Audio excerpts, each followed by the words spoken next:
Hello बच्चों, कैसे हैं आप सभी लोग। उम्मीद है आप सभी लोग बहुत अच्छे होंगे।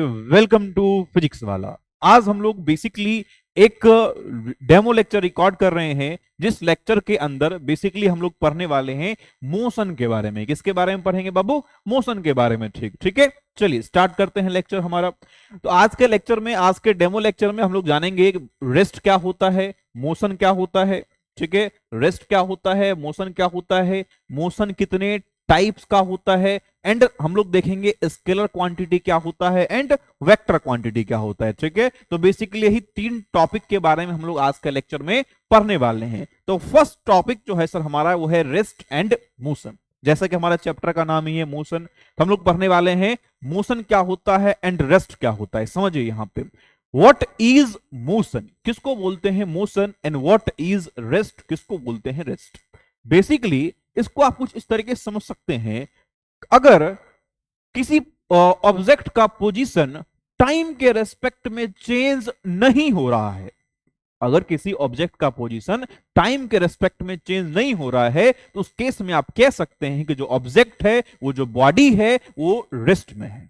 ठीक है, इसके जस्ट अपोजिट में आप मोशन के बारे में क्या कह सकते हैं? तो मोशन के बारे में आप कह सकते हैं कि सर, अगर किसी ऑब्जेक्ट का, किसी बॉडी का पोजीशन टाइम के रेस्पेक्ट में, टाइम के सराउंडिंग में चेंज हो रहा होगा, देन वो जो बॉडी है, वो जो ऑब्जेक्ट है, वो आपका मोशन में होगा।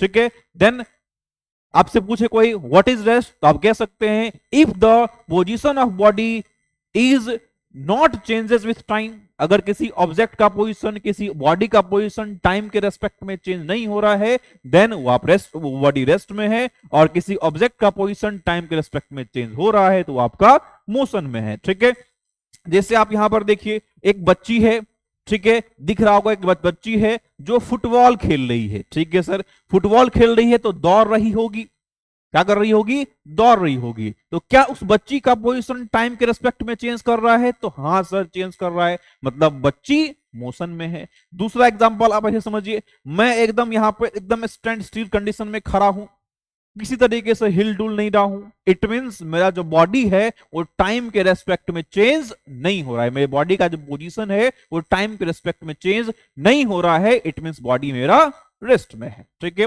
और वहीं अगर मैं चलना स्टार्ट करूं, टक टक टक टक टक टक टक टक टक टक, तो मेरे बॉडी का पोजीशन क्या हो रहा है? टाइम के रेस्पेक्ट में चेंज हो रहा है, मतलब मेरा बॉडी मोशन में है। ठीक है, देखिए कुछ इसी तरीके से डिफाइन किया यहां पर। हमारे पास बॉडी का दो स्टेट होता है, मोशन एंड रेस्ट। रेस्ट के बारे में क्या बोले हैं? What is rest? An object is said to be at rest if the position of the object does not changes with time to its surrounding, अगर किसी ऑब्जेक्ट का पोजीशन, किसी बॉडी का पोजीशन टाइम के रेस्पेक्ट में change नहीं हो रहा है, तो वो रेस्ट में है। एग्जाम्पल के लिए, जैसे चेयर, आपके घर में चेयर रखा हुआ होगा, टेबल रखा होगा, जो भी घर में सामान रखा हुआ है, ठीक है, सारा का सारा सामान किस में है सर? रेस्ट में है। ठीक है, वहीं पर अगर मोशन की बात करी जाए, किसको बोलेंगे मोशन? तो आप कह सकते हैं, क्या कह सकते हैं सर?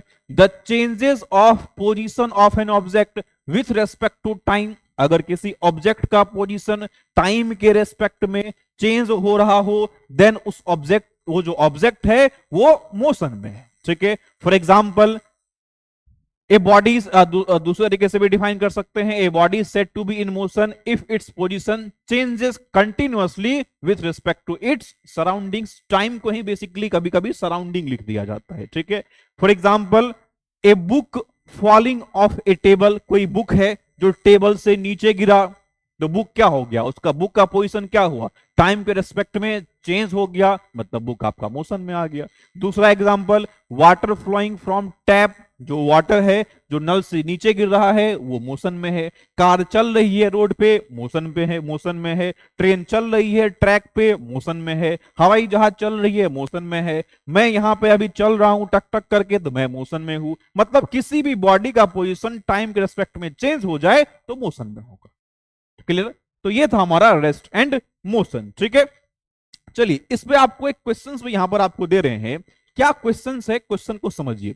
कह रहा है कि if if A car is moving at a constant speed, एक कोई कार है जो कांस्टेंट स्पीड से मूव कर रहा है।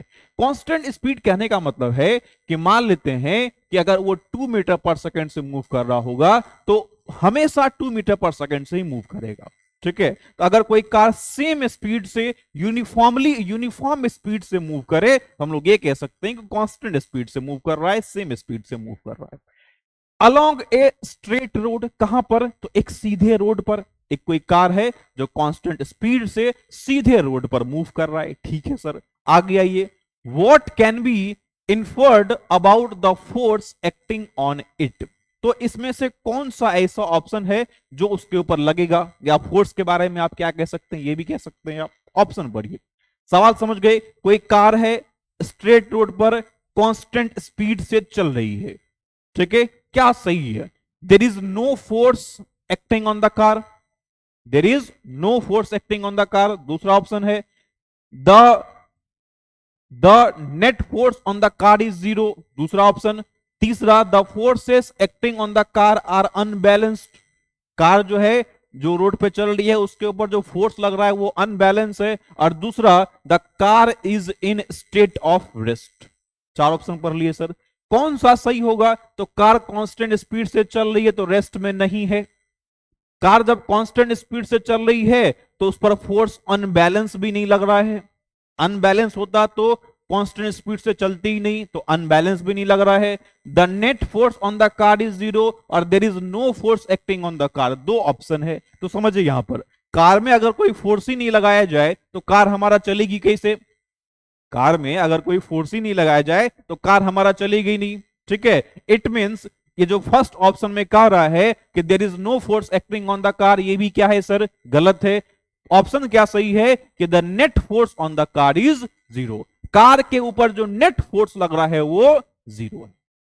फोर्स तो लग रही है लेकिन नेट फोर्स जीरो है। नेट फोर्स जीरो होने का कुछ इस तरीके से मतलब होता है, मान लीजिए कोई एक ऑब्जेक्ट है, ठीक है, इधर से भी आप लगा रहे हैं 20 न्यूटन का फोर्स और इधर से भी आप लगा रहे हैं 20 न्यूटन का फोर्स। फोर्स तो भले आप दोनों तरफ से लगा रहे हैं, फोर्स इधर से भी लगा रहे हैं, फोर्स उधर से भी लगा रहे हैं, लेकिन यहां नेट फोर्स निकालेंगे तो नेट फोर्स हो जाएगा 20 माइनस 20, इट मींस जीरो।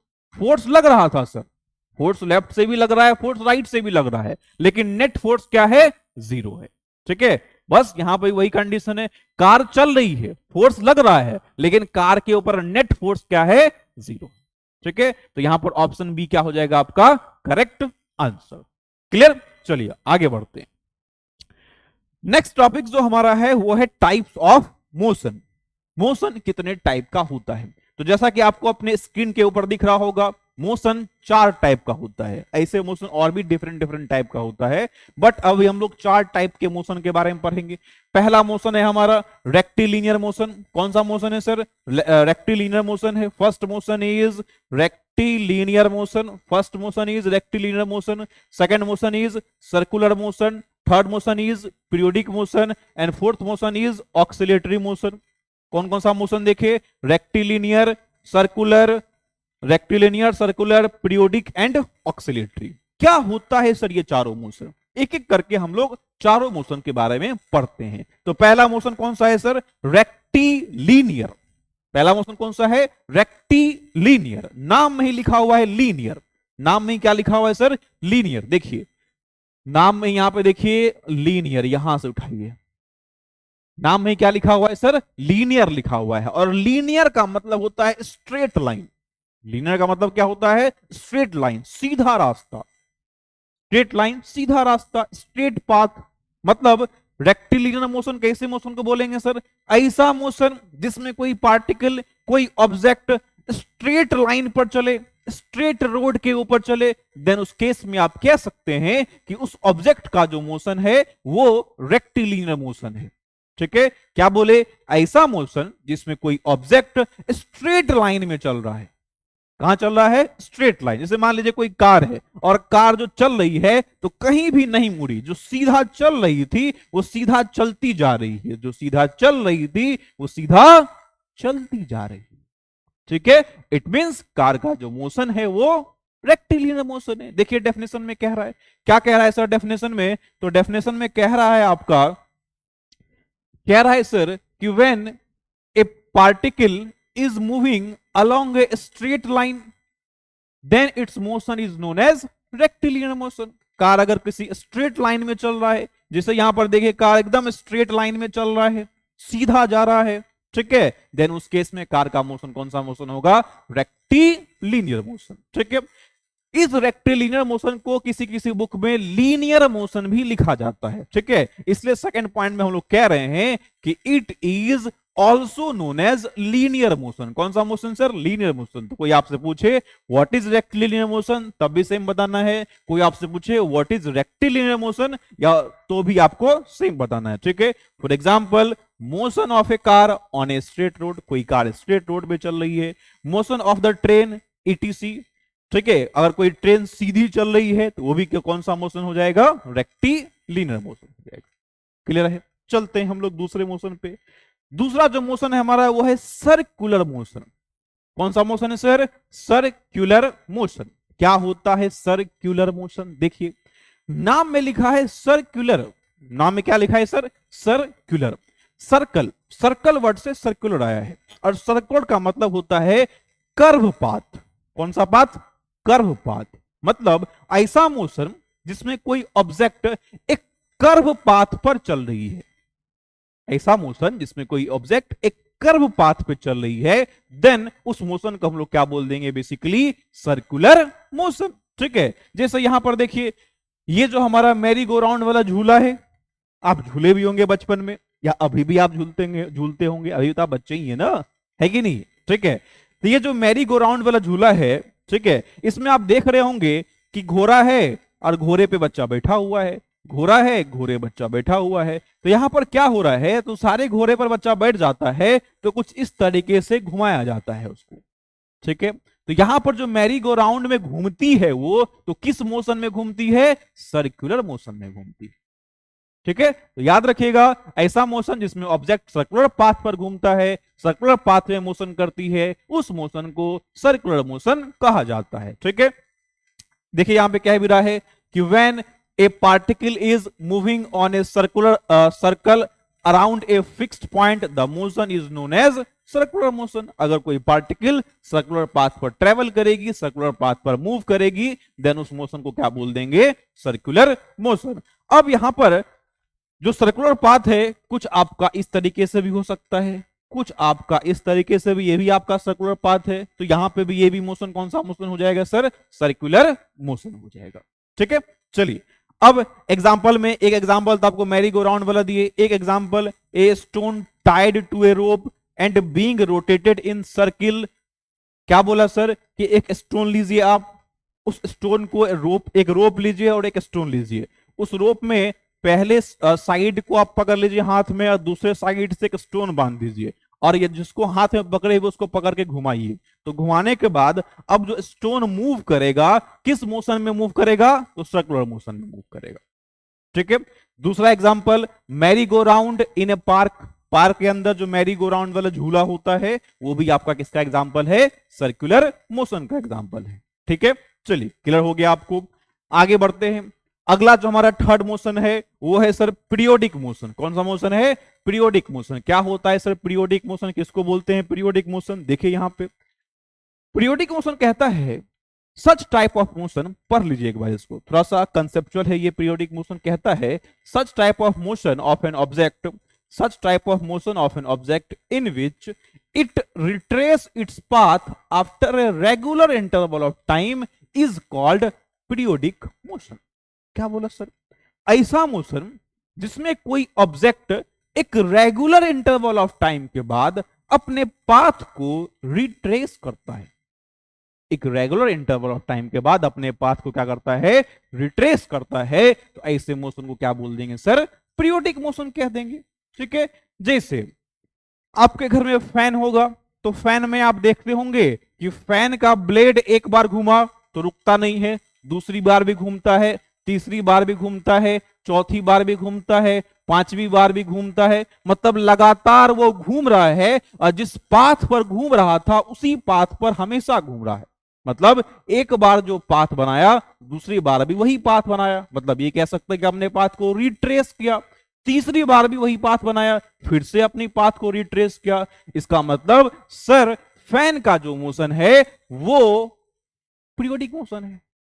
ठीक है, एक एग्जांपल ये। दूसरा, revolution of earth around the sun, हमारी जो धरती माता है, हमारी जो अर्थ है, वो सन के अराउंड में घूमती है और एक चक्कर पूरा करने के बाद रुकती नहीं है, दोबारा घूमती है, दो चक्कर पूरा करने के बाद फिर घूमती है। मतलब एक रेगुलर इंटरवल ऑफ टाइम मान लेते हैं कि अर्थ को एक चक्कर लगाने में अगर 365 डेज का टाइम लगा है, तो अगेन 365 डेज के बाद दूसरा चक्कर कंप्लीट करती है, अगेन 365 डेज के बाद तीसरा चक्कर कंप्लीट करती है। It means A regular interval of time में अपने पाथ को क्या कर रही है, रिट्रेस कर रही है। इट मींस अर्थ का जो मोशन है वो पीरियोडिक मोशन है। ठीक है, तीसरा example, revolution of moon around the earth, हमारा जो चंदा मामा है वो धरती माता के क्रॉस घूमता रहता है। 24 घंटे में एक चक्कर पूरा किया, फिर 24 घंटे में एक चक्कर पूरा किया, फिर 24 घंटे में एक चक्कर पूरा किया। मतलब ए रेगुलर इंटरवल ऑफ टाइम के बाद अपने पाथ को क्या कर रहा है, रिट्रेस कर रहा है। इट मींस जो मून का मोशन है अराउंड द अर्थ वो पीरियोडिक मोशन। ठीक है, फिर आपके मन में सवाल आएगा, सर सर्कुलर मोशन में यही बात था, यहां भी यही बात दिखा रहे हैं लगभग। देखिए फर्क है, उसमें क्या है कि अपने पाथ को रिट्रेस करे ऐसा कोई जरूरी नहीं है। ठीक है, मान लीजिए कि मोशन एक बार इस पाथ पे सर्कुलर मोशन किया, फिर एक बार ऐसे घूम गया, फिर एक बार ऐसे घूम गया, तो यहां पर क्या हो रहा है, अपने पाथ को रिट्रेस नहीं कर रहा है। यहां पर भी देखेंगे तो यहां पर अपने पाथ को रिट्रेस नहीं कर रहा है, सर्कुलर पाथ पे जा रहा है लेकिन अपने पाथ को रिट्रेस नहीं कर रहा है। इसलिए सर्कुलर मोशन और पीरियोडिक मोशन में क्या होता है फर्क, पीरियोडिक मोशन अपने पाथ को रिट्रेस करता है और सर्कुलर मोशन में ऐसा कोई जरूरी नहीं है कि अपने पाथ को रिट्रेस करे। ठीक है, तो ये आपका पीरियोडिक मोशन था, जहां पर ये आपका सन है और यहां पर आपका अर्थ है। ठीक है, और ये अर्थ क्या करता है, सन के चारों ओर घूमता है और एक रेगुलर इंटरवल ऑफ टाइम के बाद अपने पाथ को रिट्रेस करता है।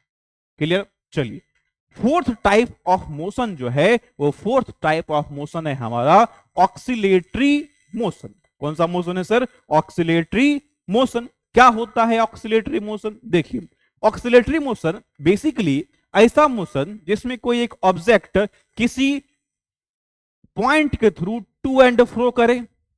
क्या करे? टू एंड फ्रो करे या फिर बैक एंड फोर्थ करे। ठीक है, तो उस टाइप के मोशन को हम लोग बोल देते हैं ऑक्सिलेटरी मोशन। जैसे ये पेंडुलम वाले घड़ी में आप देखते होंगे कि ये घड़ी है और यहां पर लटका होता है एक पेंडुलम जो कुछ इस तरीके से टू एंड फ्रो करता है, कभी यहां आ गया तो कभी यहां आ गया। ठीक है, लगातार to and fro to and fro to and fro करता रहता है। तो देन अगर कोई मोशन टू एंड फ्रो कर रहा है, अगर कोई मोशन टू एंड फ्रो कर रहा है, देन उस टाइप के मोशन को क्या बोलते हैं? Oscillatory motion. ठीक है, तो इसके एग्जांपल में आप कह सकते हैं the motion of pendulum of the wall clock. Wall clock जो हमारा उसके अंदर जो पेंडुलम होता है वो टू एंड फ्रो करता है। Spring block system, spring block system में क्या है कि कुछ इस तरीके से हम लोग बनाते हैं कि स्प्रिंग लिए और स्प्रिंग के नीचे एक ब्लॉक लगा दिए। ठीक है, अब इस ब्लॉक को आप यहां से पकड़िए और नीचे खींचिए। जैसे ही नीचे खींचकर आप छोड़ेंगे तो अब ब्लॉक आपका ऊपर नीचे ऊपर नीचे ऊपर नीचे होता रहेगा। ठीक है, तो उस केस में ब्लॉक का जो मोशन है वो कौन सा मोशन हो जाएगा सर? Oscillatory motion. ठीक है, डेफिनेशन में भी सेम बात कह रहा है कि when a body is moving to and fro, when a body is moving to and fro, to and fro and और बैक एंड फोर्थ। ठीक है, repeatedly about a fixed point, about a fixed point in a regular interval of time या in a given interval of time. अब देखिए to and fro कर रहा है, to fro to fro to fro, यानी एक रेगुलर इंटरवल ऑफ टाइम में to and fro to and fro to and fro करेगा। तो उस केस में ये मोशन कौन सा हो जाएगा सर? Oscillatory motion. क्लियर? चलिए, तो ये था हमारा टाइप्स ऑफ मोशन। तो हम लोग कितने टाइप का मोशन देख लिए? 4 टाइप का, रेक्टिलिनियर, दूसरा सर्कुलर, तीसरा पीरियोडिक, चौथा ऑक्सिलेटरी। 30 सेकंड के अंदर समराइज करें अगर तो पहला रेक्टिलिनियर मोशन, ऐसा मोशन जिसमें कोई ऑब्जेक्ट एक लीनियर पाथ पर एक स्ट्रेट लाइन पर चले, वैसे मोशन को रेक्टिलिनियर मोशन कहते हैं। दूसरा सर्कुलर मोशन, ऐसा मोशन जिसमें कोई ऑब्जेक्ट सर्कुलर पाथ पर ट्रेवल करे, ऐसे मोशन को सर्कुलर मोशन कहते हैं। तीसरा मोशन पीरियोडिक मोशन, ऐसा मोशन जिसमें कोई ऑब्जेक्ट एक रेगुलर इंटरवल ऑफ टाइम के बाद अपने पाथ को रिट्रेस करे, वैसे मोशन को पीरियोडिक मोशन कहते हैं। और चौथा मोशन ऐसा मोशन जिसमें ऑब्जेक्ट टू एंड फ्रो करे, बैक एंड फोर्थ करे, तो ऐसे मोशन को ऑक्सिलेटरी मोशन कहते हैं। ठीक है, चलिए आई थिंक आपको टाइप्स ऑफ मोशन समझ में आ गया होगा। नेक्स्ट जो हमारा लास्ट टॉपिक है वो है फिजिकल क्वांटिटी। हमारे पास फिजिकल क्वांटिटी दो टाइप का होता है, scalar quantity and vector quantity. कौन कौन सा quantity sir? Scalar quantity and vector quantity. अब किसको बोलेंगे स्केलर क्वांटिटी, किसको बोलेंगे वेक्टर क्वांटिटी? देखिए बात ऐसी है, ऐसा क्वांटिटी जिसमें सिर्फ मैग्नीट्यूड हो, जिसमें सिर्फ क्या हो? मैग्नीट्यूड हो, डायरेक्शन नहीं हो, नो डायरेक्शन, नो डायरेक्शन, जिसमें सिर्फ मैग्नीट्यूड है और कोई डायरेक्शन नहीं है, तो वैसे क्वांटिटी को कौन सा क्वांटिटी बोल देंगे सर? Scalar quantity. जैसे टाइम, जैसे क्या सर? टाइम।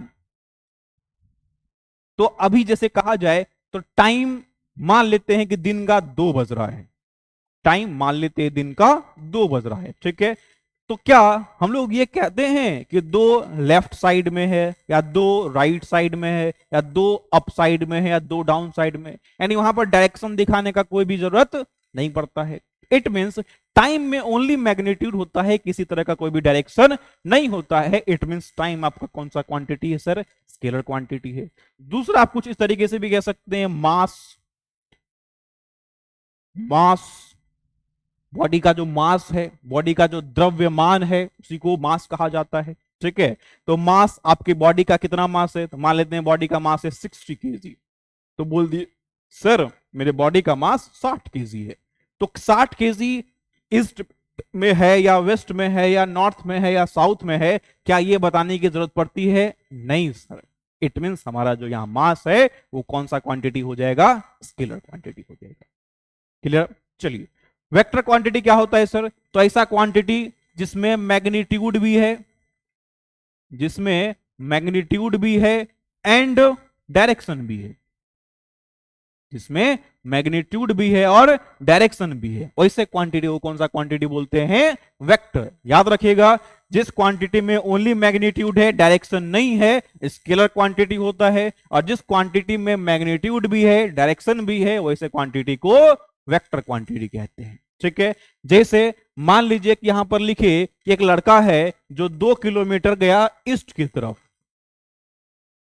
2 किलोमीटर कहां गया? ईस्ट की तरफ। यहां पर यह भी बता रहे हैं कि लड़का जो चला वो 2 किलोमीटर चला, और किस तरफ चला? तो ईस्ट की तरफ चला। मतलब उसका डिस्प्लेसमेंट कितना था? 2 किलोमीटर था। उसका डिस्प्लेसमेंट 2 किलोमीटर था,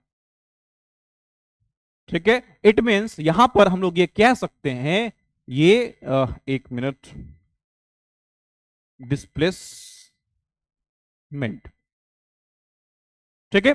यानी यहां पर ये कह सकते हैं कि सर जो डिस्प्लेसमेंट है ये वेक्टर क्वांटिटी है, मतलब इसके पास मैग्नीट्यूड भी है और डायरेक्शन भी है, ठीक है। तो बात समझ में आई आपको कि स्केलर क्वांटिटी जिसके पास मैग्नीट्यूड है, डायरेक्शन नहीं है, स्केलर होता है। वेक्टर क्वांटिटी जिसके पास मैग्नीट्यूड भी है, डायरेक्शन भी है, वो वेक्टर क्वांटिटी है, ठीक है। अब कुछ important points about scalar quantities and vector quantities. देखिए यहां पर कुछ इंपॉर्टेंट पॉइंट हम लोग डिस्कस करते हैं, ठीक है। पहला point, scalar quantity has only magnitude no direction. Scalar quantity में मैग्नीट्यूड नहीं हो, मैग्नीट्यूड होता है लेकिन कोई भी डायरेक्शन नहीं होता है। Vector quantity has both magnitude and direction. Vector quantity में मैग्नीट्यूड भी है और डायरेक्शन भी है।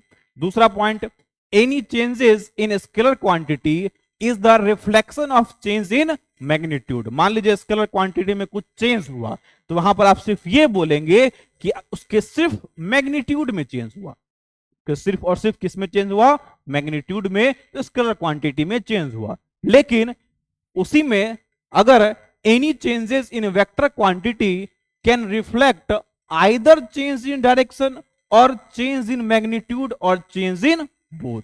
मतलब अगर वेक्टर क्वांटिटी में चेंज हुआ है, इट मींस या तो डायरेक्शन बदल गया होगा तो वेक्टर क्वांटिटी चेंज कर जाएगा, या तो मैग्नीट्यूड बदल गया होगा तो भी वेक्टर क्वांटिटी चेंज कर जाएगा, या दोनों बदल गया होगा। ठीक है, या तो एक बदल जाए या दोनों बदल जाए तो वेक्टर क्वांटिटी क्या कर जाएगा, चेंज कर जाएगा। ठीक है, तीसरा point, scalar quantity can not be resolved as it has exactly same value regardless of direction. अगर डायरेक्शन बदल भी जाता है तो स्केलर क्वांटिटी में कोई फर्क नहीं पड़ता है, क्योंकि स्केलर क्वांटिटी में हम लोग को डायरेक्शन से कोई मतलब होता ही नहीं है, इसलिए किसी भी डायरेक्शन हो स्केलर क्वांटिटी ऑलवेज सेम रहेगा। वहीं vector quantity can be resolved in any direction using the sine और कोसाइन ऑफ एडजस्टिंग साइन और कोसाइन ऑफ एडजेसेंट एंगल। और वेक्टर क्वांटिटी में क्या है कि डायरेक्शन चेंज करेगा तो वहां पर उससे फर्क पड़ेगा, क्योंकि उस पर वो डिपेंड करता है। ठीक है, अगला point, every scalar quantity is one dimensional. जो भी सारा स्केलर क्वांटिटी है सारा का सारा वन डायमेंशनल होता है। देखिए आप पढ़े होंगे डायमेंशन एक एक्स एक्सिस की तरफ होता है, एक वाई की तरफ और एक जेड की तरफ। ठीक है, तो जो स्केलर क्वांटिटी होगा उसमें सिर्फ एक ही डायमेंशन होगा, या तो एक्स वाला होगा, या तो वाई वाला होगा, या तो जेड वाला होगा, कोई भी एक होगा। ठीक है, लेकिन जो वेक्टर क्वांटिटी है ये वन डायमेंशनल भी होता है, टू डायमेंशनल भी होता है और थ्री डायमेंशनल भी होता है। इट मींस ये एक्स ओनली एक्स एक्सिस की तरफ भी हो सकता है, ओनली वाई की तरफ भी हो सकता है, ओनली जेड की तरफ भी हो सकता है, वन डायमेंशनल हो गया। टू डायमेंशनल भी हो सकता है, यानी एक्स वाई हो सकता है, वाई जेड हो सकता है, या एक्स जेड हो सकता है, या तीनों डायमेंशनल में हो सकता है, यानी एक्स वाई जेड तीनों हो सकता है। ठीक है, इसके लिए हम लोग आई जे के का यूज करते हैं, आई जे एंड के। ठीक है, चलिए and last point, example, scalar quantity example, length, mass, energy, density, temperature, ये स्केलर क्वांटिटी है। एंड वेक्टर क्वांटिटी का example, displacement, velocity, acceleration, weight, force, ये सब कौन सा क्वांटिटी है सर, वेक्टर क्वांटिटी है। ठीक है, तो ये रहा हमारा scalar quantity and vector quantity. ठीक है, तो उम्मीद है आपको लेक्चर समझ में आया होगा। तो बेसिकली आज के लेक्चर में हम लोग स्टार्ट किए मोशन, जहां पे हम लोग जाने रेस्ट क्या होता है, मोशन क्या होता है, इसके बाद हम लोग जाने टाइप्स ऑफ मोशन क्या होता है, एंड लास्ट हम लोग देखिए scalar quantity and vector quantity क्या होता है। ठीक है, उम्मीद है आपको लेक्चर समझ में आया होगा। इस लेक्चर में यही तो रखेंगे, मिलते हैं किसी और लेक्चर में। Thank you very much, have a nice day.